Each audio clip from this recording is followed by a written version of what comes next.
So, today we are going to talk about the grammar natin. Iga, 있어요, 없어요, and then yung grammar na for the location. Vocabulary, it's about the furniture, electronics, and of course, the places po natin. Next naman, ang Korean cities. We're gonna talk about it. So, let's look at the first vocabulary natin. So, first one, pag sinabi natin furniture, we say 가구, 가구. Ba? And kapag sabi natin electronics, we say 전자 제품. Okay? 전자 제품. Sige po. Number one, let's check muna yung ating vocabulary. Sa aircon, Aircon. aircon, aircon. Ayan, sa likod ko, aircon. Sa next, bed is 침대, Chimney's bed. 침대. 침대. I think last week, pinag-aralan din po natin yung vocabulary na 침대. Di ba? We are talking about yung mga things, yung mga, ano ba? Yung mga basic things sa kwarto. And next, 의자. Pizza. Chair. 의자. I guess everyone is sitting on 의자, di ba? Next, 책상. 책상. 책상 naman po ay table. Table. And closet, 옷장. 옷장. Okay, again, repeat after me. 에어컨. 에어컨. 침대. 침대. Next, 의자. 의자. 책상. 책상. 5번, 옷장. 옷장. Okay? So, now, let's look at the next naman tayo for the living room. Sa, pag sabi natin couch or sofa, we can say sofa. Sopa. 소파. Next, TV. Television. 텔레비전. Wala dong. 텔레비전. Television. Number 8. 전자레인지. Dari. 전자. Ang nakalagay po dito, 전자레인지 ang nakalagay. Pero, pwede natin sabihin, 전자레인지. Recently, nowadays, sinasabi po 전자레인지. Kaysa sinasabing 전자레인지. Okay? So, take note na lang po dito. Tapos, washer is 세탁기. Sitaki. 세탁기. Washing machine. 세탁기. Number 10, 냉장고. Ninjago. Refrigerator. 냉장고. 냉장고, ref. Lahat naman tayo, meron tayong 냉장고, right? Next, ito yung wala tayo lahat. Hindi naman lahat. Some of us, wala. Ako rin, wala. Vacuum cleaner, 청소기. Chungsugi. 청소기. Kapag sabi natin kasing 청소 is clean. So kapag sabi natin 청소기 is a vacuum cleaner. Next, table is 식탁. 식탁. Pwede natin sabihin na dining table. Okay? Dining table is 식탁. Okay, so let's read one more time and let's move on to the next. Again, number one, aircon. 침대, 의자, 책상, 옷장. Next, 소파, 텔레비전, 전자레인지, 세탁기, 냉장고, 청소기, 식탁. Okay. So, that's it. And dito, please memorize na lang po dito and then you can answer here. Let's look at the first grammar natin. Meron tayong pag-aaralan na 이가 있어요, 없어요. When we say 있어요, it means there is, okay? There is. It means it's existing. Meron siya. Pag 없어요, it's wala. Di ba? Wala. So, ang iga, depende na lang kung meron siyang 받침 or walang 받침. So, isipin nyo na lang, we are going to talk about if meron ba or wala. At kung meron man siyang 받침, ang gagamitin. 있어요. 이 없어요. Pag wala naman po siyang 받침, 가 있어요 or 가 없어요. Okay po ba? Example tayo dito.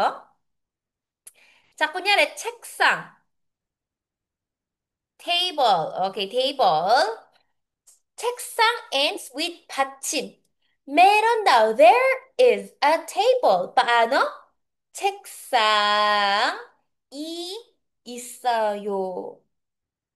What about TV naman tayo? TV. Wala tayong TV. Paano sasabihin?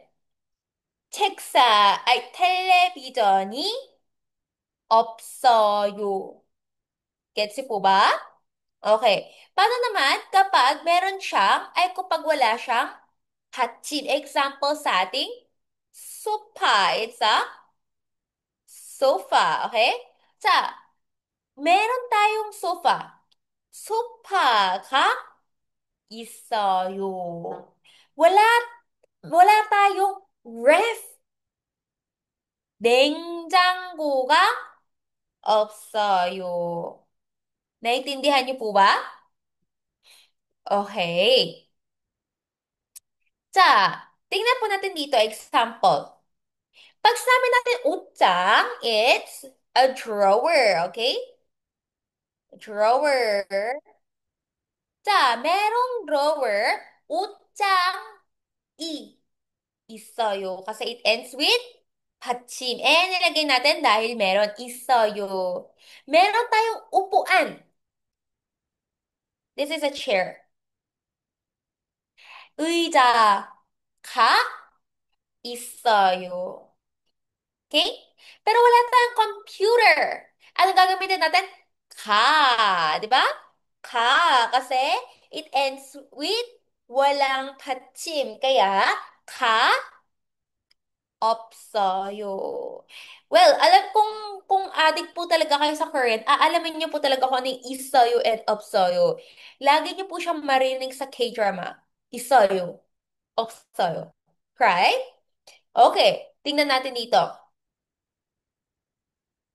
자, yung iga natin, ano kaya yung iga natin? Yung iga natin po combines with a noun to indicate the subject of the sentence. Ito rin po, tinitingnan kung sino yung subject ng sentence. Kunyari, anong pangalan mo?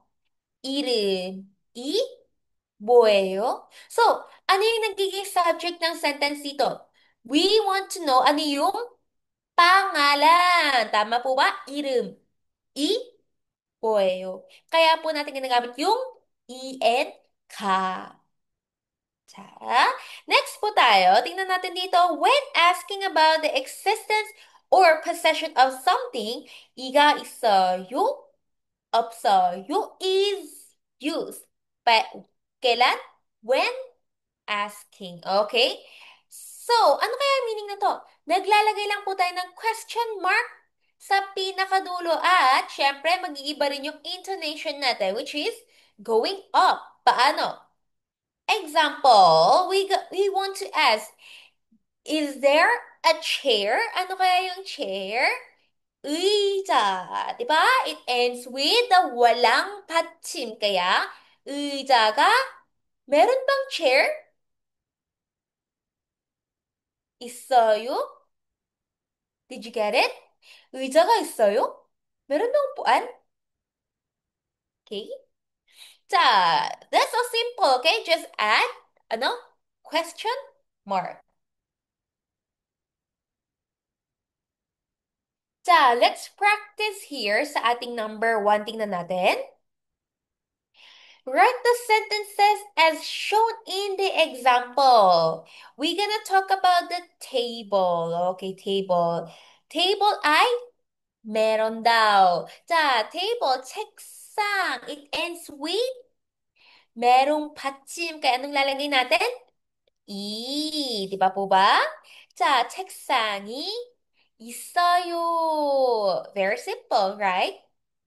Okay. Ngayon, lagay po natin sa ating note or sa ating book ang ating number one. Sige po. Try natin siya isulat. Try natin siya isulat.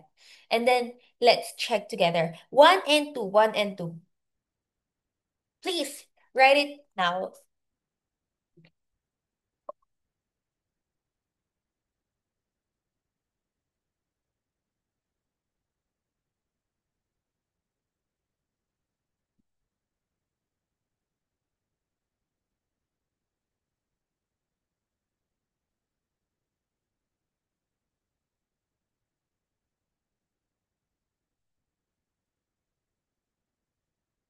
Tama ay okay na po ba?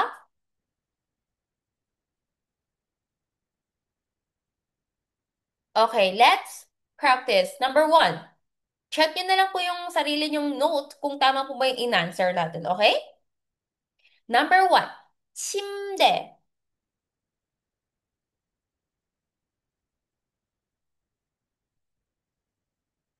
침대 means bed. 자, 침대, 이 or 가. 침대가 meron daw. 있어요. Tama? Yung nakakuwang tama.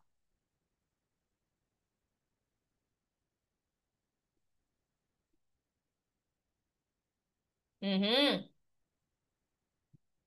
Okay? 자, number two. Sofa naman tayo. Sofa.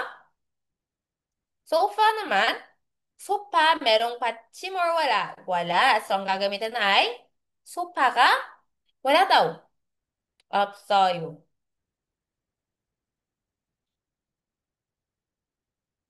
Okay? When we write 없어요, well, wala naman po tayong writing sa ating EPS topic. Pero, kung magsusulat lang po kayo, take note nyo lang po. One, two. Ganyan, di ba? And then, mauna po yung B. Dito. Hati sila ng S. Okay, ganyan po. Make sure, nasa loob lang siya ng box nila. Ganyan. Okay? You have to remember that para maganda po yung pagsuset natin. And then, you. Ganyan. Okay? And yung remaining, pakigawa na lang po sa ating assignment. Ta, number two. Look at the picture and complete the conversation as shown in the example. Tingnan natin ang example natin. 청소기. Ano yung 청소기? Vacuum cleaner. Okay. Ngayon, sinasabi ko po lahat ng English. Kasi, hindi, alam ko po, hindi pa po natin masyadong memorize yung mga vocabulary. Pero, in the next class, like, next week class natin, lumabas ulit yung 청소기. Hindi ko na po isusulat yung English, okay? Kasi, kanya-kanya na po yung memorize na yung mga vocabulary natin right after this class. Okay po ba? Okay. 자, 청소기가 있어요?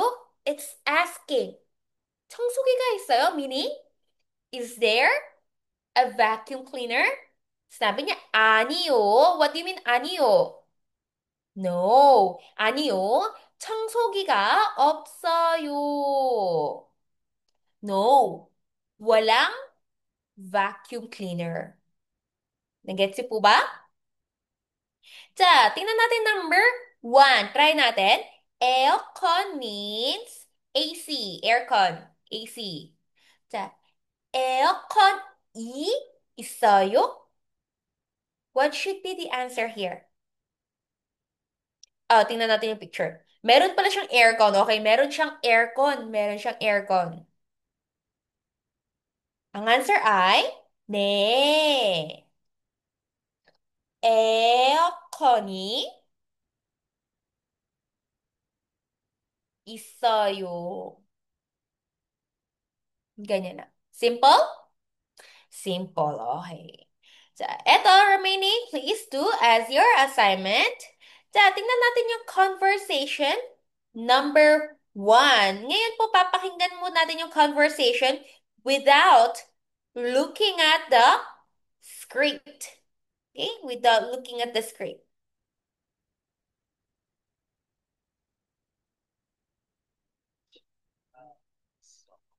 침대가 있어요? 네, Okay, ulit. 침대가 Ay, hindi.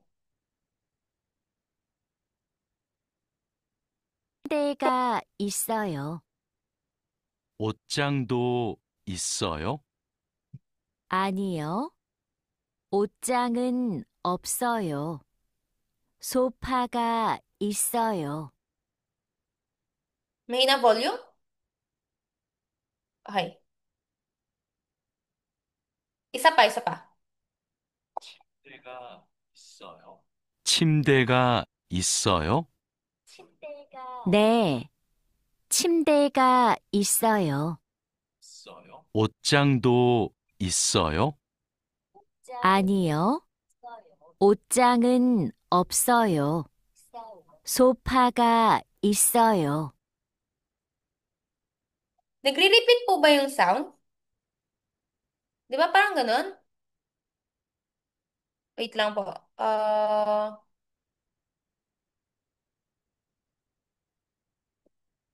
침대가 있어요? 네, 침대가 있어요. 옷장도 있어요?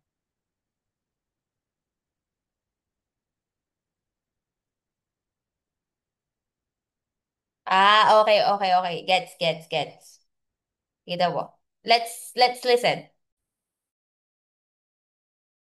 아니요, 침대가 있어요? 네, 침대가 있어요. 옷장도 있어요?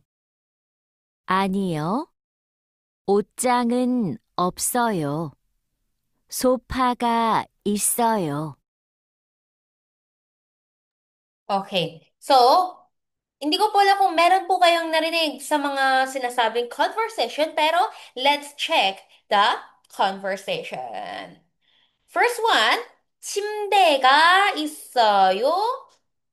meron bang? Is there a bed? 네. Yes. 침대가 있어요. What does it mean 있어요? There is, right? 자, 옷장. 옷장 is a closet. 옷장도 있어요. Ano kaya ang do? Pakilagay po.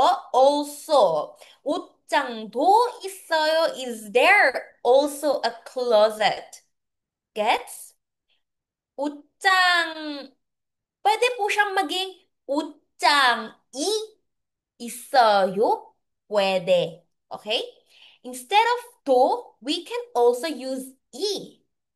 Pero, ginamit lang in other particle para upgrade naman tayo. 옷장도 있어요? Is there also a closet? 아니요, wala. 옷장은 없어요. wala. yung closet. 소파가 있어요. There is a sofa. Okay, tingnan natin dito.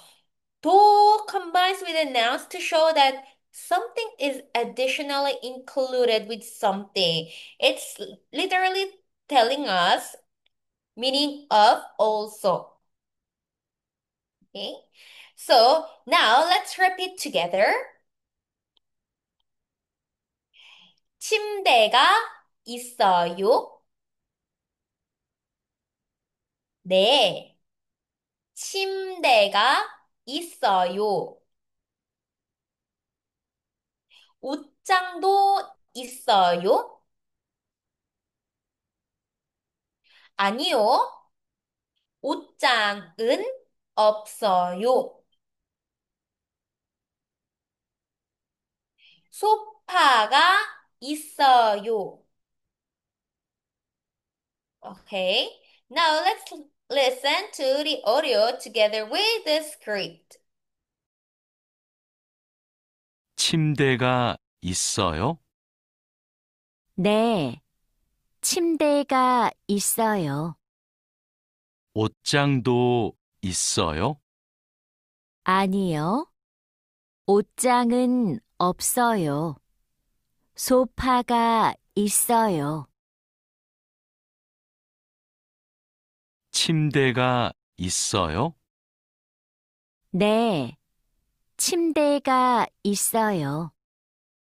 옷장도 있어요? 아니요.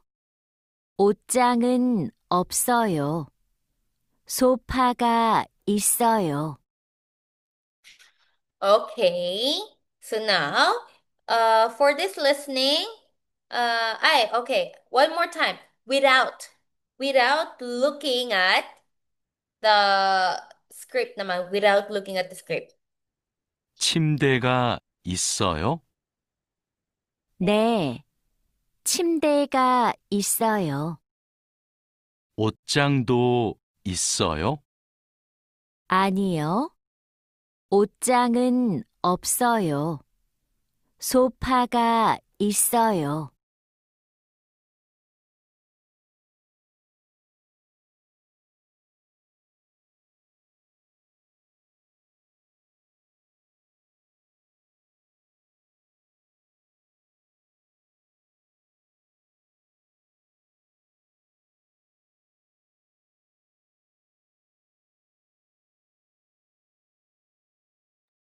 Next naman tayo ay sa pronunciation.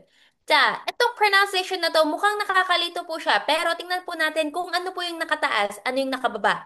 Pag nakataas po siyang ganito, we say we. We. Paano naman kapag bumaba siya? We. We. Okay? So be reminded na lang kayo sa pronunciation, how we pronounce every word. Kung pataas ba siya or pababa po siya. Tingnan natin dito. I will read po. 전자레인지 is microwave. Okay? Microwave. 자, 전자레인지 is microwave. 전자레인지가 있어요? 아니요. What should be the answer? 전자레인지가 없어요. Pag sinabing 뭐가 있어요 means ano yung meron. Bo is what? And nilagyan natin ng ka para siya maging subject. So, boga, yung ano, 있어요, ang meron. Ano yung meron? 뭐가 있어요? Sinabi, 냉장고, it's a ref. 냉장고가 있어요. Naintindihan po ba? Okay.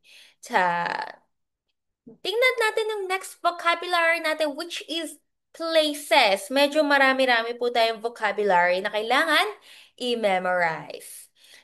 First one, when we say workplace, sinasabi natin, 회사, 회사.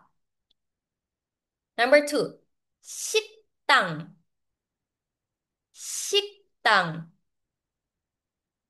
Three, 은행, 은행.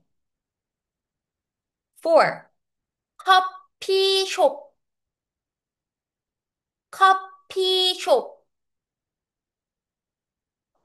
Recently, when you pronounce naman yung coffee shop, would you say coffee shop? Shop yung sinasabi in Korea. Pero medyo pag ginamit natin yung English romanization pagsulat ng mga Korean, We say shop. Ganun, shop kasi. Next, 편의점. 편의점.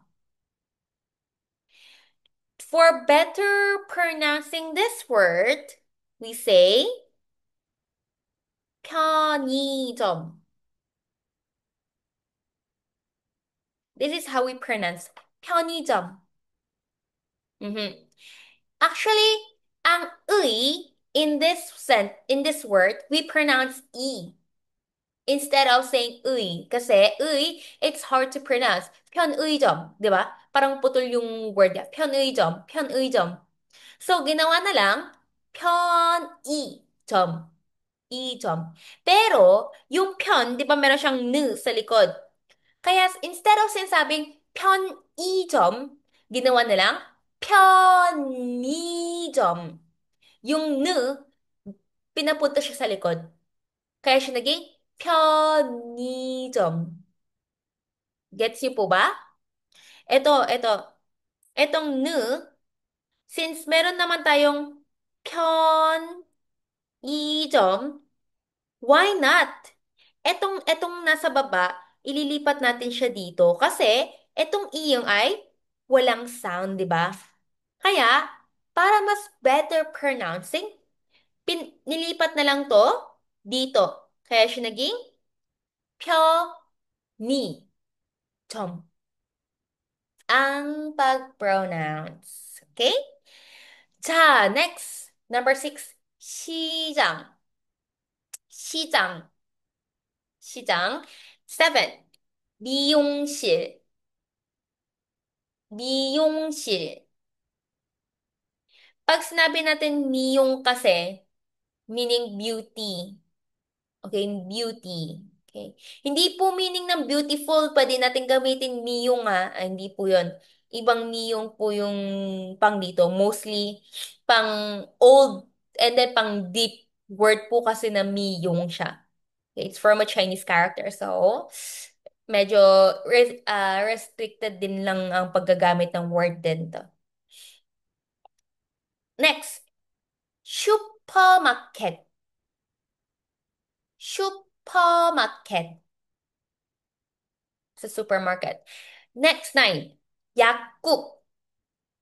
약국. 약국. In Korea, there are so many 약국. You know why? Ang dami kasing matatanda.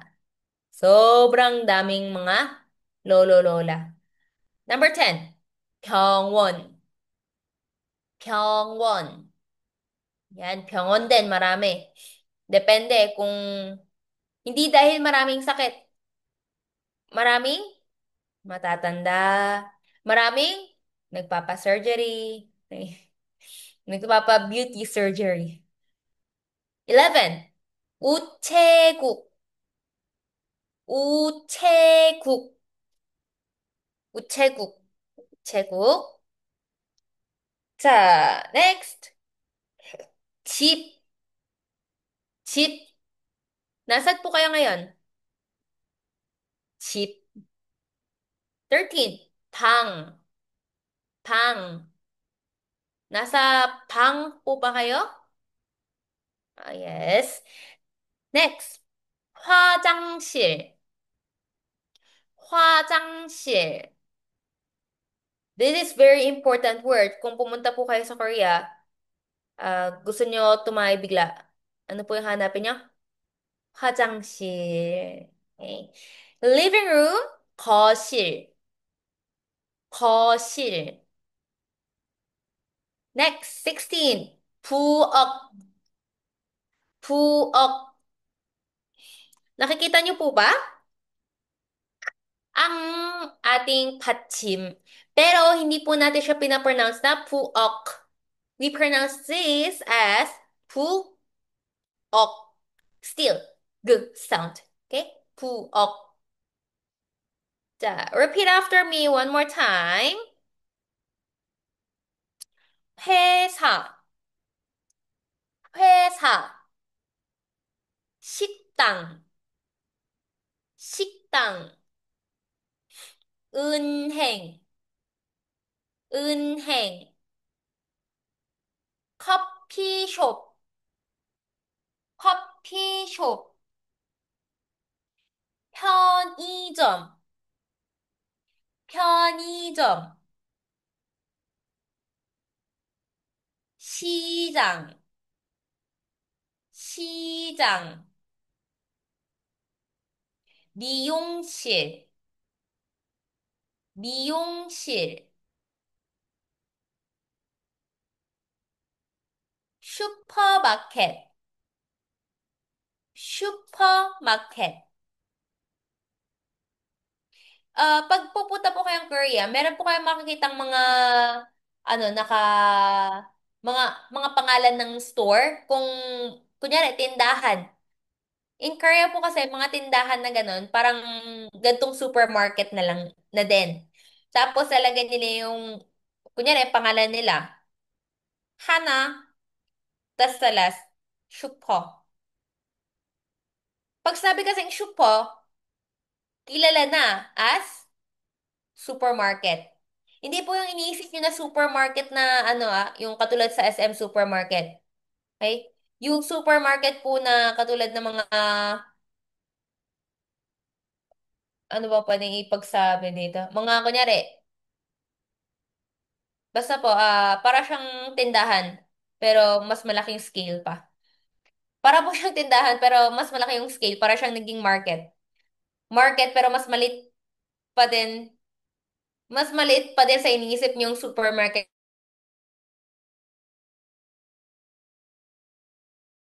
Next, 약국, 약국, 병원, 병원, 우체국, 우체국, 집, 집, 방, 방, 화장실, 화장실, 거실, 거실, and last, 부엌, 부엌. This, meron tayong hindi lang pinaka, importante rin na kailangan natin i-combine with the location. Say, 여기, 여기. What about there? 거기, 거기. Pag sabing there, malayo sa akin pero malapit sa listener. Okay? Example, nandito ako. Malayo po ako sa inyo. Pero sasabihin ko po sa inyo, pagkausap ko po kayo, kogi.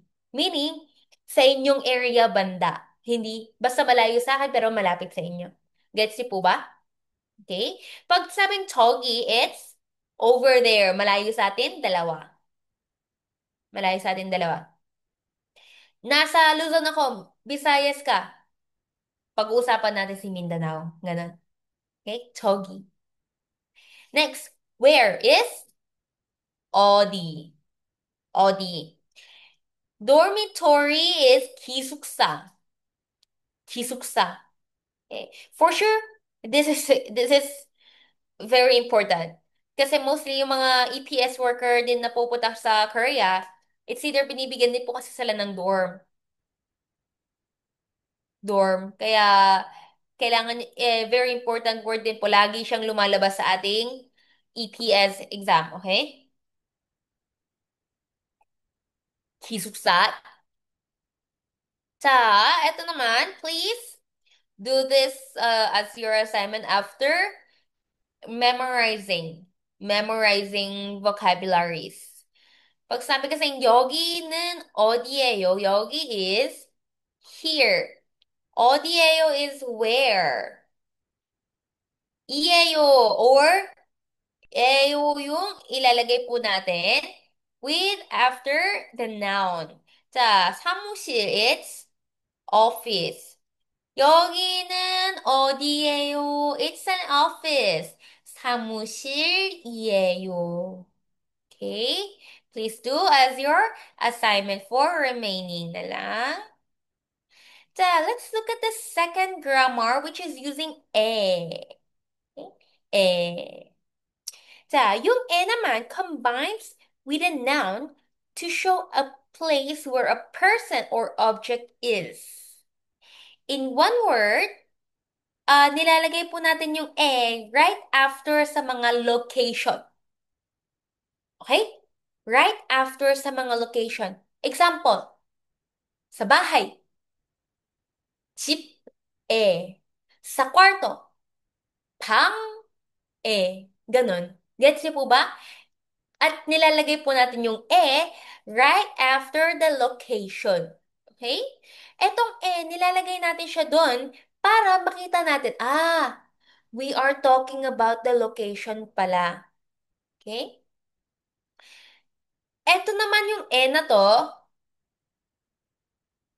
ginagamit lang natin kung nasan ba yung tao or nasan ba yung gamit. Okay? Sinasabi lang natin kung nasan ba yung tao or nasan ba yung gamit. Example dito sa baba. Wang Min is pangalan po yan. Pangalan. Wang Min Un. Okay? Si Wang Min daw, Wang Min은 사무실, office. 사무실에 있어요. Ano yung 있어요? Existing. There is, di ba? Is existing. Nandoon. 있어요. Sa office daw. Sino? Wang Min. One more time. 왕민은 사무실에 있어요. If you see, every noun nilalagyan po natin ng particle. 왕민은 is a subject particle. 사무실에, it's a location particle. So, sa particle natin malalaman kung ano yung role nila sa sentence. And syempre, ito, isoyo is a verb naman po siya. Verb, okay? Verb isoyo, there is meron. Naintindihan niyo po ba? So, number 2 na example tayo. 침대 is bed. Right now, gusto natin pumunta saan? Simde. Ako lang ba? Okay. Siyempre, mamaya-maya, tutulog na tayo, di ba? Meron po bang sa gabi yung gising, sa umaga kayo natutulog? Umalay, meron. Sige. 침대는, okay, now we're talking about the bed. saan daw? Sa room. Room. 방에 있어요. hindi, meron kama sa kwarto. Okay? Always remember, subject mauna. After, kung ano man yung nasa gitna, pwede kasi pumasok iba-iba po yung mga, mga part na pwedeng pumasok sa gitna. Basta remember nyo po sa pinaka-last, verb dapat matatapos sa pinakauna. Noun po yung magsisimula. Okay, noun. 자, repeat after me. 침대는 방에 있어요. Last, 거실 is living room. Okay, living room. 거실에, in this case, pwede rin po natin ilagay ang, ano ba? 거실 sa harap. Okay? Sa harap. Before po ng ating subject. Pero always remember na lang po na etong pagkasunod ng noun ay yung subject and verb. Subject and verb dapat ang always pagkasunod. Bawal po siya maging verb and subject. Basta isipin niyo po, bawal mapunta yung subject sa pinakauna, sa gitna man, always nasaan? Likod. Okay? Always nasa harap niyo dapat yung subject. Naintindihan niyo po ba? Okay. Next, 거실에. Saan daw? Sa living room daw, 소파가 있어요. May sofa. Meron sofa. Okay? Let's try this number 1. Write the sentences as shown in the example. So, meron tayong dalawang word dito. 사무실 is office. Computer is computer. Ang gusto niya sabihin, may computer sa office, di ba? So, pwede natin sabihin, 사무실에. Kasi bakit nilagay natin yung e sa 사무실? Kasi it's a location. And next, computer ka. Of course, dapat meron tayong subject ng sentence. 컴퓨터가 있어요. meron. Meron daw. yung subject na computer. Meron daw computer. Okay? Meron computer. Oy, saan? Sa office. Number one, try po natin. Buwag is kitchen. 냉장고 is a ref. Sige po. Number one, try po natin isulat.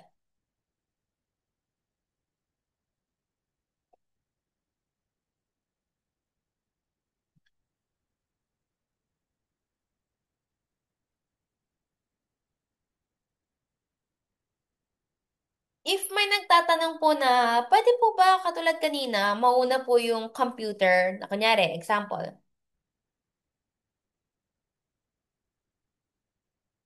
컴퓨터가 사무실에 있어요. Okay, nagkabaliktad po sila. Example, nagkabaliktad sila. Pares lang po yun sa Tagalog. Pag sa Tagalog, itong number one, sasabihin niya, nasa office yung computer. Ganun po yun. Number two naman, yung computer nasa office. Ganun lang po yun. So, parehas lang. Ang mahalaga, basta yung computer nasa office. Okay? So, try po natin number one. Pwede nyo pong gawin, baliktarin nyo yung verb yung location at subject, okay lang.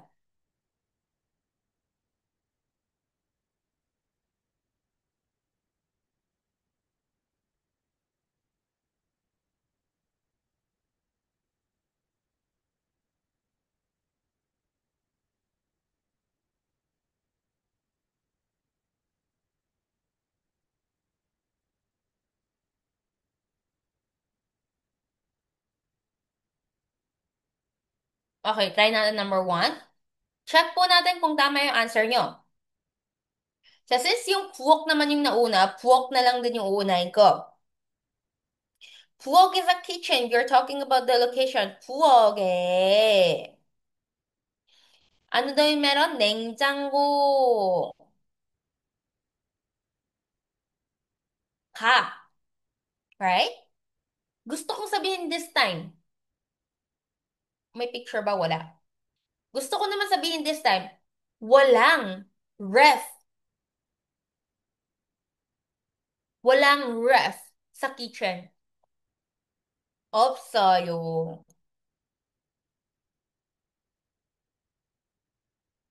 Pero kung sabihin kong merong ref sa kitchen, paano?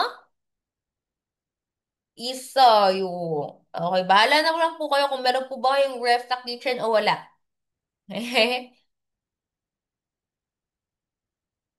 Sa number two, yung remaining po dito, pakigawa na lang po as your assignment.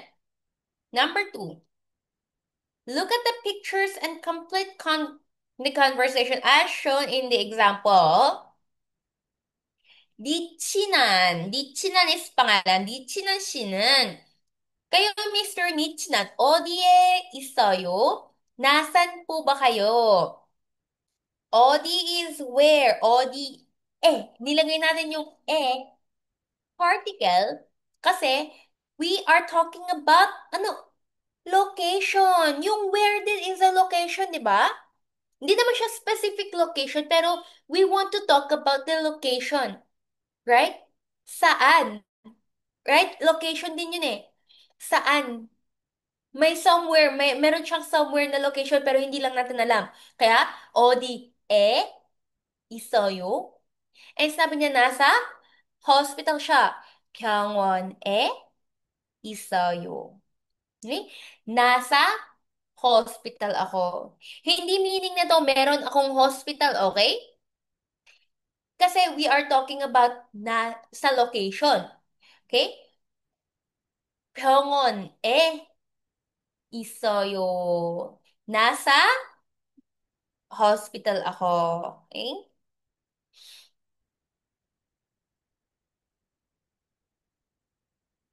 Pag gusto natin sabihin, meron akong hospital, hindi dapat natin gagamitin yung e.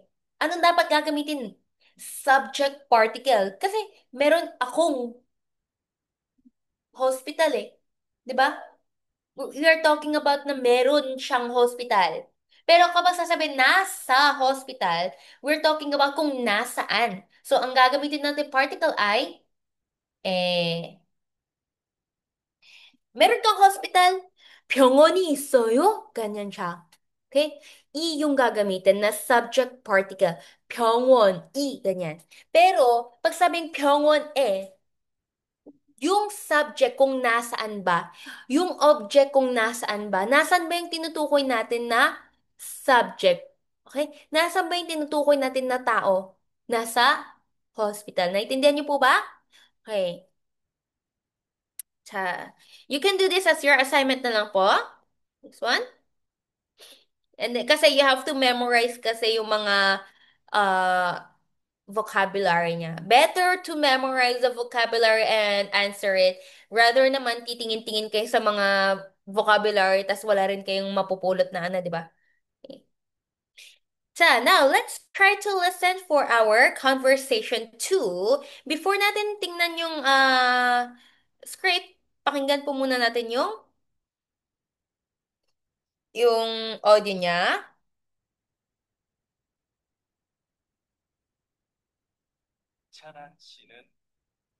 니찬한 씨는 어디에 있어요?